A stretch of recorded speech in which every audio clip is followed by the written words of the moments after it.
Well, good morning to all of you. Welcome to another video. I am Morr'gán Rowlings, and I'm here today to talk about the general requirements for a wand.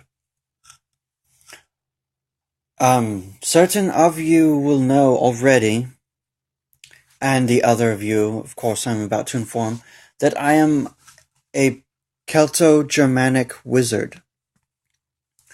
I study witchcraft, and I follow a blend of Celtic and Old Germanic paganism. Paganism is basically a belief in the old world gods and goddesses rather than giving credence to an individual deity. But the video is about a wand. Wands come in all different shapes and sizes. There are so many different versions of the magic wand. There are kinds with special crystals at the end. There are kind that have points at the end, like the traditional Harry Potter wand, or there are all sorts of different things. There are wands in movies and books and paintings. All of them different from each other. There's no two wands in any different story that coincide with each other as the same thing. Now, the Harry Potter wands generally are designed after a knife. So to speak, they have a handle and a blade. Blade is always long and thin, thinner than the handle. They range in size from 9 inches to over 16 inches long. There are wands from the shadow hunters, which are generally short, long handles with a clear crystal at the end.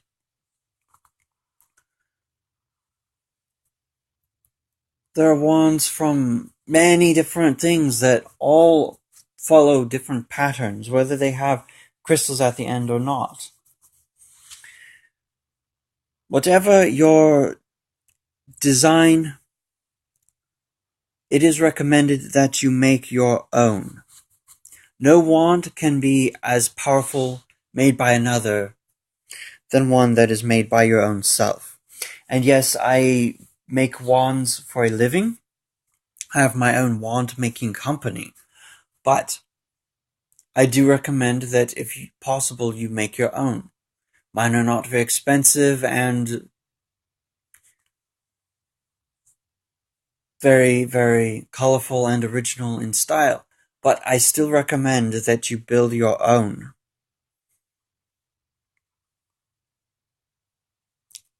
A wand should be, if you take your arm, hold it out in front of you and measure from the tip of your middle finger to the end of your elbow. That should be the exact length of your wand.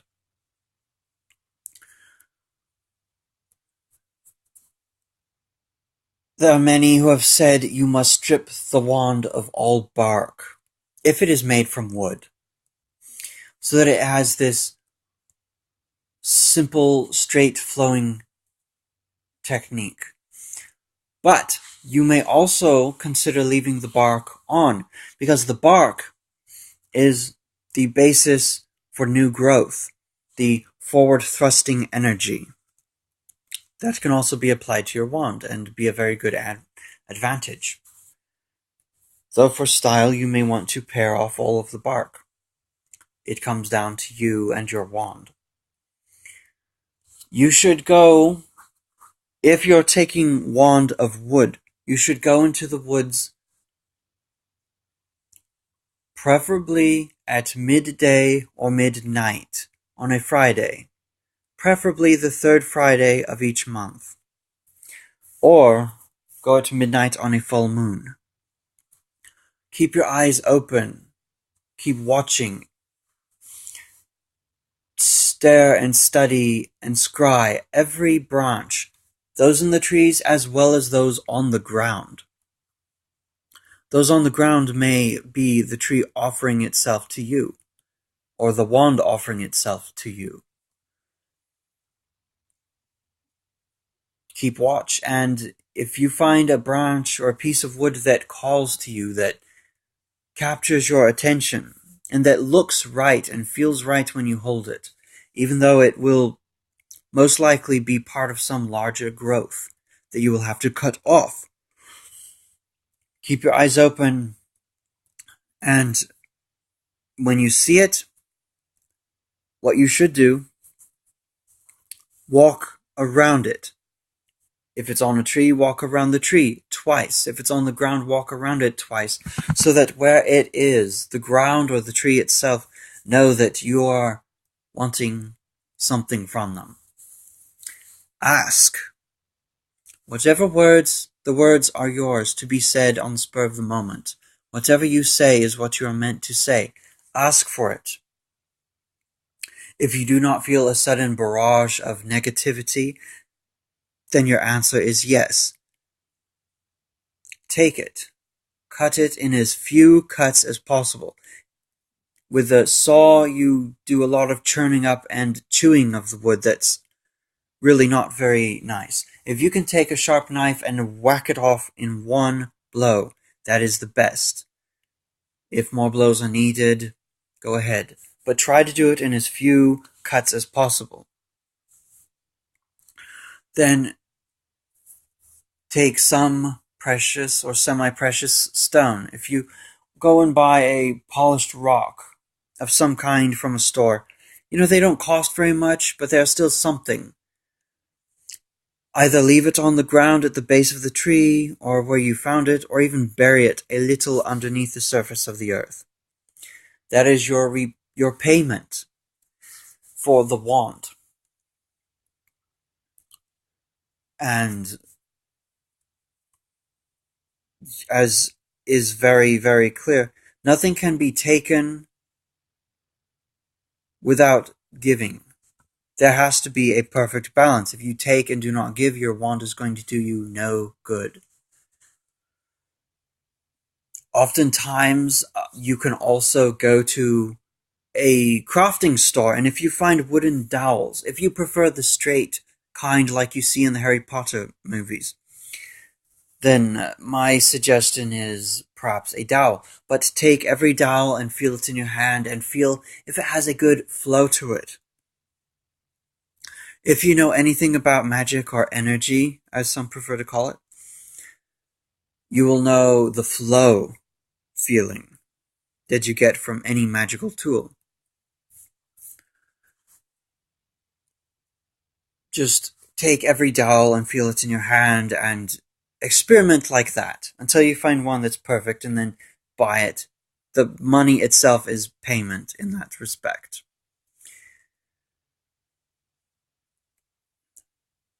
Once you have found your wand,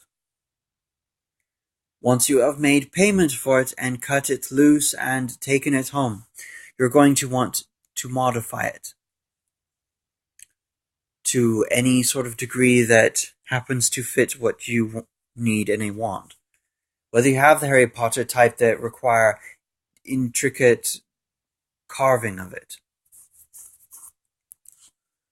or you have something like a natural branch-looking piece with a stone at the end, well, consecrate this stone. First things first, hold the stone in your right hand. Close your eyes and hold it from you. And meditate on expelling all negative, old, useless energy. Do this for about 5 to 15 minutes. When you are done, whatever words you use, they must come from your heart to spur of the moment, to the effect that I am casting out of myself all old, useless, and negative energy that I have no need of. Then switch it to your left hand and hold it from you as far as you can, and focus again, meditate on pulling in new, positive, refreshing, useful energy, and again say words to the same effect.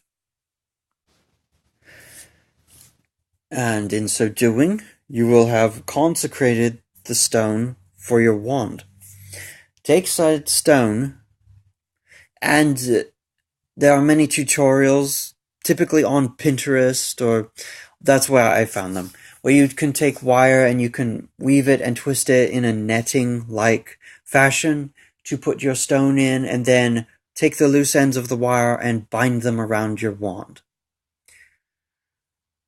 You can take a wood-burning pen and engrave runes or bind runes that are specific to your own individual needs or desires for your wand.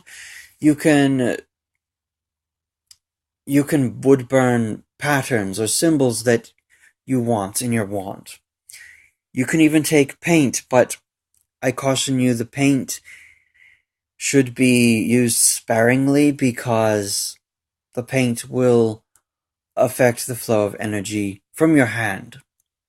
As the hand flows from your hand, as the energy flows from your hand into the wand, into the stone, or if you don't have a stone, through the wand and out into the world, it gives it a farther reach, but the transfer of energy from your hand to the wand can be impeded by artificial synthetic substances, such as paint.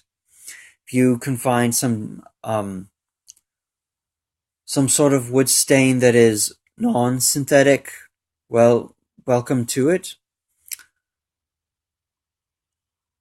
You know, there are so many different things, so many different lacquers and colorings, and wood stains and wood dyes, this and that, and so on and so forth, that are synthetic, and I hate finding it, and every time I need some sort of a substance such as wood stain or paint, I read through the ingredients and I try to find the one that is the least synthetic, the one that is mostly natural. You can even take fruit juice to color your wand, and keep on putting the fruit juice on and dyeing it. If you can get literally juice from the fruit itself rather than fruit juice from the shelf, that is the best. You keep on applying the color, and when you have it the color you like, you rinse it and you wash it off with water so you don't have the stickiness, and perhaps the washing off will lighten the color a bit. So go ahead and put more of the fruit juice on and keep dyeing it and keep dyeing it and keep washing it and keep washing it until you have the right color. You can even go to such extremes as cutting your finger and coloring it in your own blood. It is recommended for certain types of magic, certain very strong, powerful magic, that you do cut your finger and apply blood to your wand. Blood is a sacrifice of energy. And while blood magic is very strong and very dark, I would recommend it only in extreme circumstances. Life-saving or life-defending circumstances.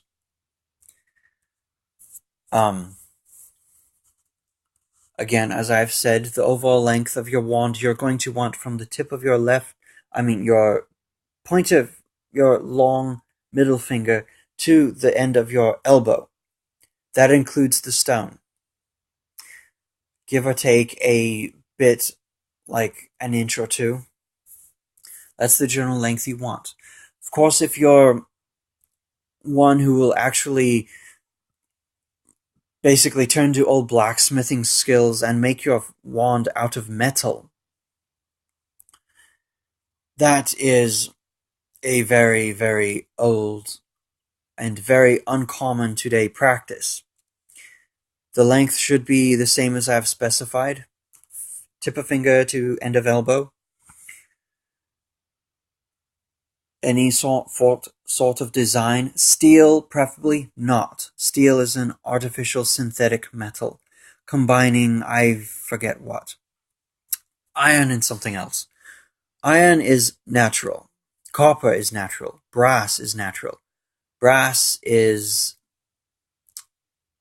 somewhat weak, but if you have the whole thing solid rather than hollow, you should be able to make your wand and have it be strong enough. You're not supposed to go sword fighting or hitting things with your wand. perhaps a tap of some sort, but not very hard. Wands are breakable in any form. The wood wands, if you sit on them, as I have done in the past to my extreme mortification, yes, they break. They snap in half. Unfortunate. Metal will bend. Sometimes metal will snap given the right momentum. And then again, some people prefer to make wands out of stone. This is very hard to do, and if you find them in a store, they are very, very costly. They rarely come in the adequate size. And having them long enough, they are very, very fragile. I do not recommend stone wands unless you take the short ones and add them onto perhaps a metal handle. But so said, it is very, very difficult to achieve this effect. Once you have achieved it, though, it is a prize. It is a beautiful, artistic heirloom to pass on through generation to generation, but it is very difficult to use, as transferring from one substance to another in the energy flow rather impedes the energy. But it can be done, and to some effect. I prefer having a wand of one single substance. The wand I have is solid wood, carved in great detail into the handle, having a long, thin blade, the exact length of my arm from fingertip to elbow, as I have said.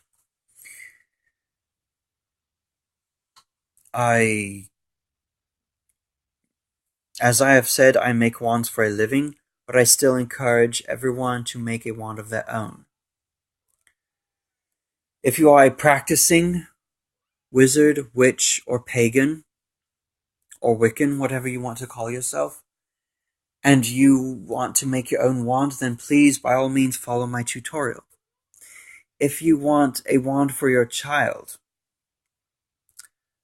as children using the required tools can be very dangerous, I recommend that either you make their wand, their first wand, until they're old enough to make their own, or go ahead and find my Facebook page, that is Rowling's Wands, and go ahead and order from me. I make many different wands, many different styles. I make all different fashions and images. So, as always, I hope you enjoyed this video. Thank you very much for watching. If you did enjoy it, please give me a like and subscribe to my channel if you're not already a subscriber. As always, hail and farewell.